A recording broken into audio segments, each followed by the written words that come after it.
नमस्कार दोस्तों, आज हम इस वीडियो में आपके साथ डिस्कस करेंगे सर्वो मोटर और स्टेपर मोटर के बीच में क्या डिफरेंस होता है। हमने कुछ फैक्टर को कंसीडर किया है जिसके आधार पर देखेंगे कि कैसे स्टेपर मोटर सर्वो मोटर से अलग होती है।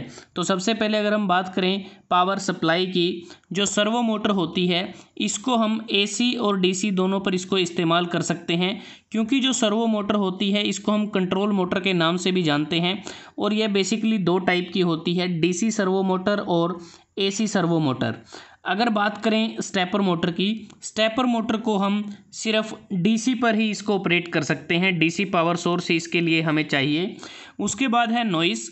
अगर हम बात करें सर्वो मोटर के केस में तो इसमें बहुत ही कम जो नॉइस है वो इसमें प्रोड्यूस होता है, वाइब्रेशन इसमें नहीं होती। अगर हम बात करें स्टेपर मोटर के केस में तो यहाँ पर थोड़ा बहुत जो सिग्निफिकेंट नॉइस इसमें प्रोड्यूस होता है। उसके बाद है कंट्रोल मेथड। जो सर्वो मोटर होती हैं इसमें हम क्लोज्ड लूप का इस्तेमाल करते हैं और इसमें हम एनकोडर का भी इस्तेमाल इसमें किया जाता है। और जो स्टेपर मोटर होती है इसमें हम ओपन लूप में इसको इस्तेमाल करते हैं, एक प्रकार से ओपन लूप एप्लीकेशन होती है और इसमें किसी प्रकार के एनकोडर का इस्तेमाल नहीं किया जाता। Rotor pole. अगर हम सर्वो मोटर की बात करते हैं तो इसमें जो हमारा जो रोटर पोल होते हैं वो बहुत ही कम रहते हैं, तकरीबन 10 या 20 के आसपास रहते हैं। लेकिन स्टेपर मोटर के केस में जो रोटर पोल होते हैं वो 200 से 400 के बीच हो सकते हैं। रोटेशनल स्पीड की अगर बात करें, सर्वो मोटर के केस में जो रोटेशनल स्पीड है वो काफ़ी ज़्यादा रहती है, फास्ट रहती है, तकरीबन 3000 से 6000 RPM के बीच। लेकिन स्टेपर मोटर के केस में जो रोटेशनल स्पीड रहती है वो बहुत कम रहती है, 1000 से 2000 RPM के बीच में। फ्रेम साइज़ की अगर बात करते हैं, जो सर्वो मोटर होती है ये हमें वाइड वैरायटी में इसके फ्रेम साइज़ में ये अवेलेबल रहती है, लेकिन स्टेपर मोटर के लिए जो फ्रेम साइज़ हैं वो लिमिटेड होते हैं। मोटर लाइफ की अगर बात करते हैं तो सर्वो मोटर में हम जो ब्रशेज़ होते हैं जो हम DC सर्वो मोटर में इस्तेमाल करते हैं उसको तकरीबन 2000 घंटे के ऑपरेशन के बाद उनको रिप्लेस करना पड़ता है, और जो हम एनकोडर का यूज़ करते हैं उनको भी हमें रिप्लेस करने की आवश्यकता होती है। तो इसलिए सर्वो मोटर के केस में जो लाइफ है वो कम रहती है। और जो स्टेपर मोटर होते हैं इसमें जो वियरिंग पार्ट होते हैं वो सिर्फ बेयरिंग होते हैं, तो इसलिए स्टेपर मोटर की जो लाइफ है वो ज़्यादा होती है। और दूसरी बात, सर्वो मोटर के केस में जो मोटर होती है वो मैकेनिकली कॉम्प्लेक्स होती है और स्टेपर मोटर के केस में सिंपल होती है। प्राइस की अगर बात करते हैं तो प्राइस सर्वो मोटर का प्राइस ज़्यादा होता है, एक एक्सपेंसिव मोटर होती है। जो स्टेपर मोटर होती है ये इनएक्सपेंसिव होती है, सस्ती होती है। परफॉर्मेंस की अगर बात करें, दो चीज़ों में हमें ध्यान में रखना है, कांस्टेंट लोड के केस में और फ्लक्चुएटिंग लोड, जो लोड वेरिएशन होता है। जब कांस्टेंट लोड के रिस्पेक्ट में परफॉर्मेंस देखते हैं सर्वो मोटर की तो वो बहुत ही अच्छी होती है स्टेपर मोटर के मुकाबले। मतलब कि कांस्टेंट लोड के केस में स्टेपर मोटर की जो परफॉर्मेंस है वो सर्वो मोटर से कम होती है।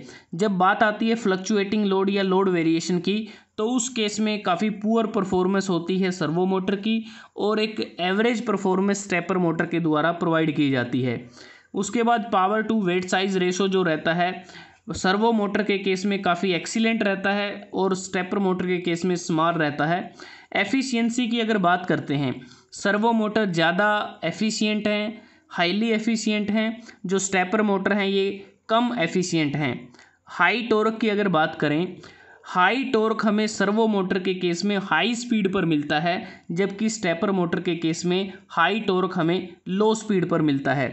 Hunting during stop position, hunting during stop position, तो ये जो हमें जो हंटिंग होती है सर्वो मोटर के केस में स्टॉप पोजीशन में हमें मिलती है, लेकिन स्टेपर मोटर के केस में ऐसा कोई कंसेप्ट नहीं होता। रिलायबिलिटी, सर्वो मोटर कम रिलायबल होती हैं और जो स्टेपर मोटर हैं ये ज़्यादा रिलायबल होती हैं, क्योंकि इसमें हम एनकोडर का इस्तेमाल नहीं करते ये, और ये एनकोडर के फेल होने की कोई इसमें गुंजाइश नहीं रहती।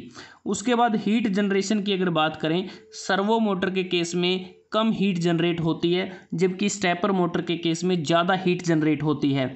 तो एक प्रकार से सर्वो मोटर हाईली एक्यूरेसी पर काम करती हैं और जो स्टेपर मोटर हैं ये कम एक्यूरेसी पे काम करती हैं। उसके बाद बात आती है एप्लीकेशन की कि किस मोटर को कहाँ पर इस्तेमाल किया जाता है। सर्वो मोटर को अगर हम बात करें, रोबोटिक आर्म, रोबोटिक लेग्स में इसका इस्तेमाल किया जाता है, पैकेजिंग मशीन में, रडार सिस्टम, प्रोसेस कंट्रोलर में, कंप्यूटर रोबोटिक्स में, मशीन टूल में, ट्रैकिंग और गाइडिंग सिस्टम में इसका इस्तेमाल किया जाता है। तो इसके अलावा और भी बहुत सारी एप्लीकेशन है, जैसे जो मेडिकल जो डिवाइसेस होते हैं उसमें भी सर्वो मोटर का इस्तेमाल किया जाता है। इंजेक्शन मोल्डिंग मशीन में, जो डिफेंस इंडस्ट्री में बहुत ज़्यादा यूज है, स्पेशल पर्पज मशीन में, सेमीकंडक्टर इक्विपमेंट में, तो ये इसकी एप्लीकेशन रहती हैं सर्वो मोटर की। अगर स्टेपर मोटर की बात करते हैं तो इसको भी हम मेडिकल बायोटेक इंडस्ट्री में इसका यूज़ करते हैं, सिक्योरिटी और डिफेंस में भी इसका यूज है, सेमीकंडक्टर इक्विपमेंट्स में, 3D प्रिंटर में भी इसका इस्तेमाल किया जाता है। तो दोस्तों आज हमने इस वीडियो में आपके साथ डिस्कस किया सर्वो मोटर और स्टेपर मोटर में दोनों के बीच में क्या डिफरेंस है, कैसे ये एक दूसरे से अलग हैं।